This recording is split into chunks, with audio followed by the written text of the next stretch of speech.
गलितियों के नाम पौलुस रसूल का खत और उसका दूसरा बाब जो 21 आयात पर मुश्तमिल है। आखिर 14 बरस के बाद मैं बरनबास के साथ फिर यरूशलेम को गया और तीतुस को भी साथ ले गया, और मेरा जाना मुकाशफा के मुताबिक हुआ, और जिस खुशखबरी की गैर कौमों में मनादी करता हूं वो उनसे बयान की, मगर तन्हाई में उन ही लोगों से जो कुछ समझे जाते थे, ता ऐसा न हो कि मेरी इस वक्त की या अगली दौड़ धूप बेफायदा जाए। लेकिन तीतुस भी जो मेरे साथ था और यूनानी है, खतना कराने पर मजबूर ना किया गया, और ये उन झूठे भाइयों के सबब से हुआ जो छिप कर दाखिल हो गए थे और चोरी से घुस आए थे,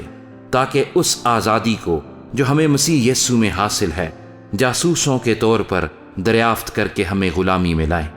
उनके ताबे रहना हमने घड़ी भर भी मंजूर ना किया, ताकि खुशखबरी की सच्चाई तुम में कायम रहे। और जो लोग कुछ समझे जाते थे, खा वो कैसे ही थे, मुझे से कुछ वास्ता नहीं। खुदा किसी आदमी का तरफदार नहीं। उनसे जो कुछ समझे जाते थे मुझे कुछ हासिल न हुआ, लेकिन बरक्स इसके जब उन्होंने ये देखा कि जिस तरह मख्तूनों को खुशखबरी देने का काम पतरस के सुपुर्द हुआ, उसी तरह नामख्तूनों को सुनाना इसके सुपुर्द हुआ, क्योंकि जिसने मख्तूनों की रसालत के लिए पतरस में असर पैदा किया, उसी ने गैर कौमों के लिए मुझ में भी असर पैदा किया। और जब उन्होंने उस तौफीक को मालूम किया जो मुझे मिली थी, तो याकूब और कैफा और यूहन्ना ने, जो कलीसिया के रुकन समझे जाते थे, मुझे और बरनबास को दहना हाथ देकर शरीक कर लिया, ताकि हम गैर कौमों के पास जाएं और वो मख्तूनों के पास। और सिर्फ ये कहा कि गरीबों को याद रखना, मगर मैं खुद ही इसी काम की कोशिश में था। लेकिन जब कैफा अंताकिया में आया तो मैंने रूबरू होकर उसकी मुखालफत की, क्योंकि वो मलामत के लायक था,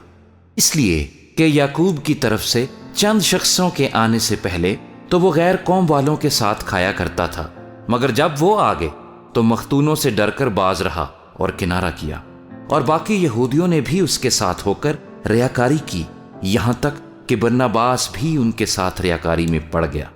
जब मैंने देखा कि वो खुशखबरी की सच्चाई के मुआफिक सीधी चाल नहीं चलते, तो मैंने सब के सामने कैफा से कहा कि जब तू बावजूद यहूदी होने के गैर कौमों की तरह जिंदगी गुजारता है, ना कि यहूदियों की तरह, तो गैर कौमों को यहूदियों की तरह चलने पर क्यों मजबूर करता है?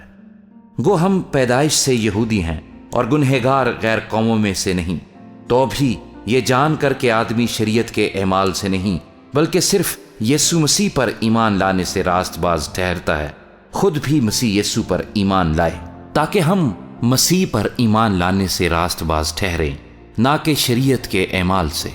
क्योंकि शरीयत के एमाल से कोई बशर रास्तबाज ना ठहरेगा। और हम जो मसीह में रास्तबाज ठहरना चाहते हैं, अगर खुद ही गुनहगार निकलें तो क्या मसीह गुनाह का बाइस है? हरगिज नहीं, क्योंकि जो कुछ मैंने ढा दिया अगर उसे फिर बनाऊं तो अपने आप को कसूरवार ठहराता हूं।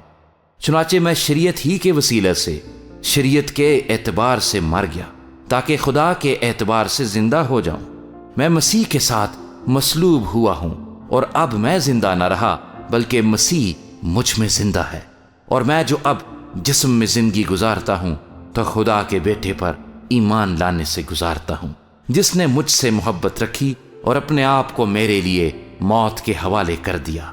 मैं खुदा के फजल को बेकार नहीं करता, क्योंकि रास्तबाजी अगर शरीयत के वसीले से मिलती तो मसीह का मरना अबस होता।